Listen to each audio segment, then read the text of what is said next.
மக்களே, சாண்ட்ராக்கா நினைச்சத சாதிச்சுட்டாங்க.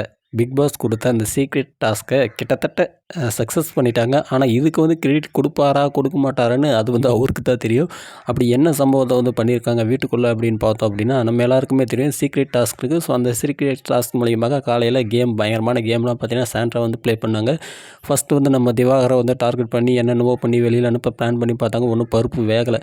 சரி, இனிமேலுக்கு பொறுத்து ஆகாது, பொங்கி எழலாண்டா அப்படின்னு சொல்லிட்டு தான் இருக்கக்கூடிய அந்த செஃப் பதவியை வந்து ராஜினாமா பண்ணிவிட்டு அந்த இடத்துல வந்து வேற ஒருத்தங்களை வர வச்சு அங்கே இருக்கக்கூடிய அந்த இன்டிசிப்ளின் ஆக்டிவிட்டிஸ் எல்லாத்தையும் வந்து ஓப்பன் அப் பண்ணி இதன் மூலியமாக நம்ம வந்து ஒரு மாற்றத்தை வந்து கொண்டு வரலாம், ஏதாவது ஒன்று பண்ணலாம் அப்படின்னு சொல்லிட்டு அந்த ஒரு முயற்சி வந்து பண்ணாங்க. சேம் அவங்க பண்ண அந்த முயற்சிகள் வந்து கிட்டத்தட்ட சக்ஸஸ் ஆகிடுச்சு.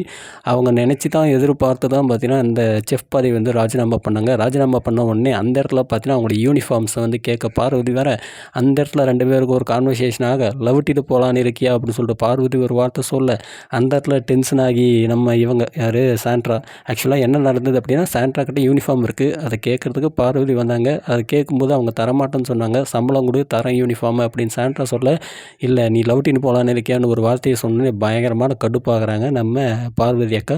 ஸோ அந்த இடத்துல வந்து சாண்ட்ரா வந்து டென்ஷன் ஆகிட்டு எங்கிட்ட சாரி கேட்கணும், எங்கிட்ட சாரி கேட்டால் மட்டும்தான் நான் வந்து அடுத்த ப்ராசஸ்க்கே வருவேன், இல்லை அப்படின்னா அந்த கேமில் வந்து விளையாடவே விட மாட்டேன், நான் நடக்கிறது என்னவோ 2ல் 1 பார்க்குறேன் அப்படின்னு சொல்லிட்டு நம்ம அக்கா வந்து அப்படி பயங்கரமாக வந்து ஆக்ரோஷத்தில் வந்து உட்காந்துட்ருக்காங்க. ஸோ இந்த விஷயத்தை பார்த்த விக்ரம் அவர்கள் வந்து காம்ப்ரமைஸ் பண்ண ட்ரை பண்ணுறாரு. பட் வந்து இவங்க சைடில் யார் நம்ம சாண்ட்ரா சைட்லேருந்து எந்த ஒத்துழைப்புமே இல்லை. என்கிட்ட மன்னிப்பு கேட்டாங்க அப்படின்னா நான் வந்து இருக்கிறேன், இல்லை அப்படின்னா அவங்க வந்து பதவி விலகணும் அப்படின்னு சொல்லிட்டு சாண்ட்ரா ஒரு வார்த்தையை சொல்கிறாங்க. ஸோ இந்த ஒரு வார்த்தையை கேட்ட உடனே நம்ம விக்ரமோ போயிட்டு நேரடியாக போயிட்டு பதவி விலகிங்க அப்படின்னு சொல்லிட்டு இவங்ககிட்ட பேசுகிறாங்க, பார்வதி கிட்ட வந்து பேசுகிறாங்க. பார்வதி கிட்ட பேசணுன்னே பார்வதி இருந்துக்கிட்டு நான் ஒன்றும் அவ்வளோ பெரிய வார்த்தையெல்லாம் வந்து பேச கிடையாது, எதுக்கு என்னையை டார்கெட் பண்ணுறீங்க, நான் எதுக்கு பதவி விலகணும், என்னாலலாம் வந்து பதவி விலக முடியாது, நீங்கள் மேனேஜ் பண்ணல, ஏதோ இருக்கக்கூடிய பிரச்சனைகள் நீ கரெக்டாக வந்து மேனேஜ் பண்ண முடியல, அதுக்கு நான் பதவி விலகணுமா அப்படின்னு சொல்லிட்டு விக்ரமுக்கும் நம்ம பாருக்கு இடையில் ஒரு கான்வர்சேஷன் போகுது. அந்த இடத்துல கடுப்பான விக்ரம் அவர்கள் இதுக்கு மேலே வந்து நம்ம இந்த பதவியில் இருந்தால் நல்லதில்லை, நான் வந்து பதவி விலகிக்கிறேன் அப்படின்னு சொல்லிட்டு பிக் பாஸ் கூப்பிட்டு பிக் பாஸ்கிட்டே வந்து கேட்குறாரு, நான் வந்து பதவி விலகிக்கிறேன், தயவு செஞ்சு நீங்கள் வேறு யாரையாவது மேனேஜராக போட்டுக்குங்க அப்படின்னு சொல்லிட்டு நம்மளால் வந்து சொல்கிறாரு. அந்த இடத்துல பிக் பாஸ் இருந்துக்குன்னு ஆர் யூ ஷோர் அப்படின்னாங்க. Okay sir, okay big boss, are you ஆமாம் பிக் பாஸ், எனக்கு வந்து விருப்பம் இல்லை, நீங்கள் வேறு யாரையாவது வச்சு வந்து மேனேஜ் பண்ணிங்க.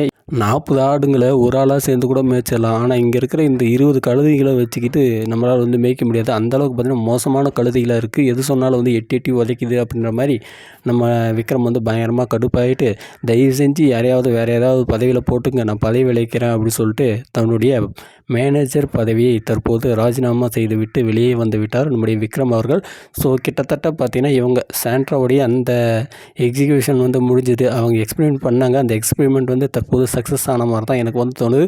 பட் இதுக்கு அது அவர் வந்து கொடுப்பாரா இல்லையா அப்படின்னு சொல்லிட்டு எனக்கு வந்து தெரியல. ஆனால் கிட்டத்தட்ட பார்த்தீங்கன்னா எதிர்பார்த்தது என்ன, ஒருத்தங்களை வந்து கார்னர் பண்ணணும், இதன் மூலயமா ஒரு புரட்சி பண்ணி புரட்சி மூலியமாக ஒருத்தர் வந்து பதவி விலகணும். ஸோ இதுதான் வந்து ஆக்சுவலான டாஸ்க்காக இருந்தது. ஸோ அவங்க டார்கெட் பண்ணது ஒருத்தங்க, பட் இங்கே நடந்தது வேறு. பிக் பாஸ் வந்து என்ன முடிவு எடுப்பாருன்னு சொல்லிட்டு நம்மளுக்கு தெரியாது, அப்படி என்ன நினச்சாலும் சரி. ஆனால் கிட்டத்தட்ட வந்து சாண்ட்ரா அவர்கள் ஒரு விஷயத்தை வந்து செஞ்சுட்டாங்க, உள்ளே வந்து ஒரு சூழ்ச்சியை பண்ணி ஒரு என்டர்டெயின்மெண்ட் வந்து கொண்டு வந்துட்டாங்க.